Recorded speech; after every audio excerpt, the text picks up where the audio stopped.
जय हिंद बच्चों। आज हम पढ़ने वाले हैं कक्षा 10 अध्याय 1 प्रश्नावली 1.1 का क्वेश्चन नंबर 2। दर्शाइए कि कोई भी धनात्मक विषम पूर्णांक 6q-1 या 6q-3 या 6q-5 के रूप का होता है तथा जहाँ q कोई पूर्णांक है। यानी कि हमें यहाँ पर बताना है कि कोई भी जो धनात्मक विषम पूर्णांक है, ठीक है, यहाँ पर कोई विषम पूर्णांक अगर है तो वह 6q+1, 6q+3 या फिर 6q+5 के रूप का होगा। तो चलिए शुरू करते हैं, हमें ये प्रूफ करना है। सबसे पहले हम मान लेते हैं कि a कोई धनात्मक विषम पूर्णांक है। माना कि a क्या है, एक धनात्मक विषम पूर्णांक है।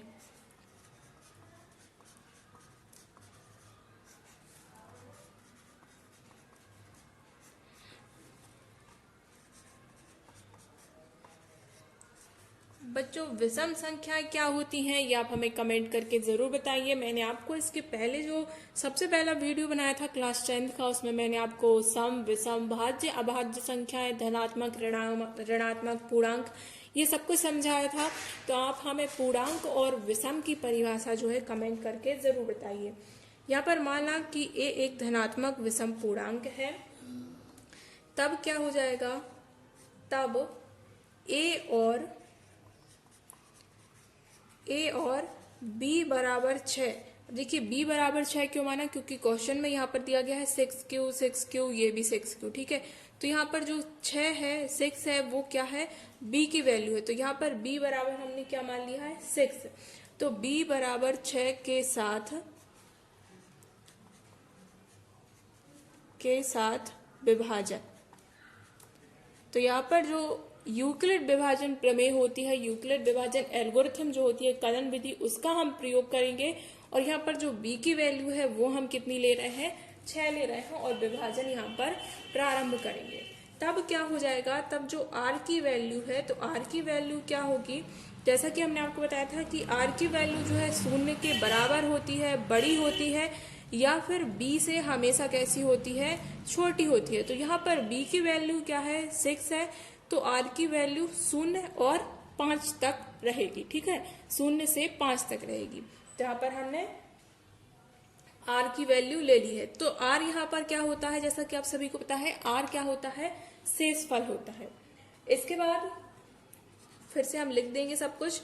क्यों होगी r की वैल्यू, क्योंकि हम क्या जानते हैं कि जो r की वैल्यू है 0 से या तो बड़ी होती है, बराबर होती है, और b की वैल्यू से कम होती है, और b कितना है हमारा, 6 है यहाँ पर। इसके आगे बढ़ते हैं, तथा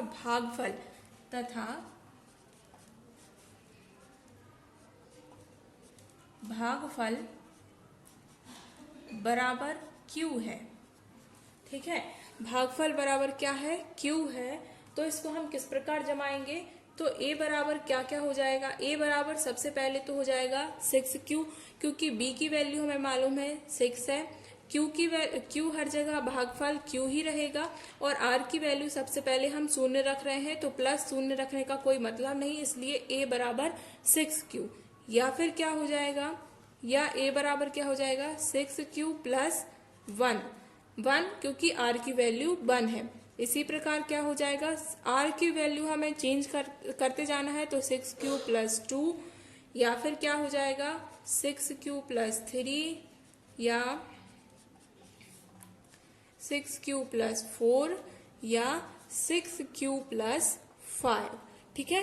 तो यहाँ पर a की 6 वैल्यू ये हो सकती है जो हमने यहाँ पर मान ली है। पर हम यहाँ पर क्या देख रहे हैं कि जो a है, हम क्या देखते हैं, परंतु हमें क्या पता है कि परंतु a क्या है, a एक विषम पूर्णांक है। क्या है, a एक विषम पूर्णांक है, a एक विषम पूर्णांक है, इसलिए हम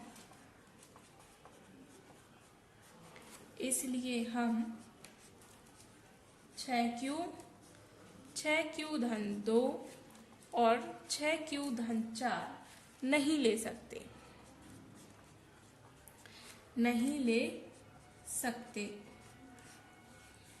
क्योंकि ये क्या है, 2 से विभाज्य है, क्योंकि ये 2 से विभाज्य है।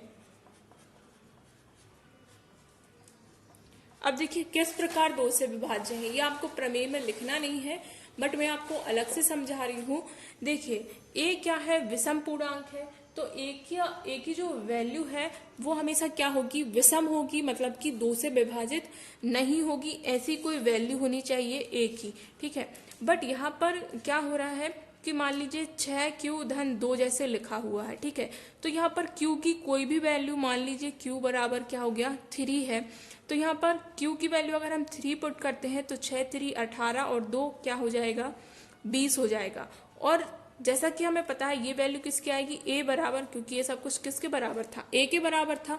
पर यहाँ पर a बराबर 20 नहीं हो सकता, क्योंकि ये क्या है, सबसे पहले ये खुद ही बता रहे हैं कि a क्या है, विषम है, पर यहाँ पर 20 तो क्या है, सम है। अब देखिए कोई भी आप वैल्यू रख लेंगे, क्योंकि मान लीजिए आपने 1 रख दी, तो यहाँ पर 6 और 2 कितना हो गया, a की वैल्यू कितनी आ गई, 8।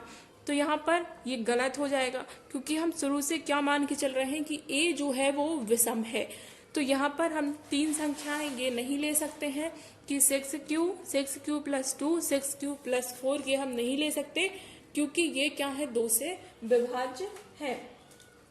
अतः हमने प्रूफ कर दिया, क्या हो गया, अतः कोई धन विषम पूर्णांक, कोई धन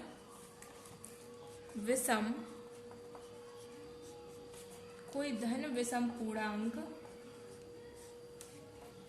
का रूप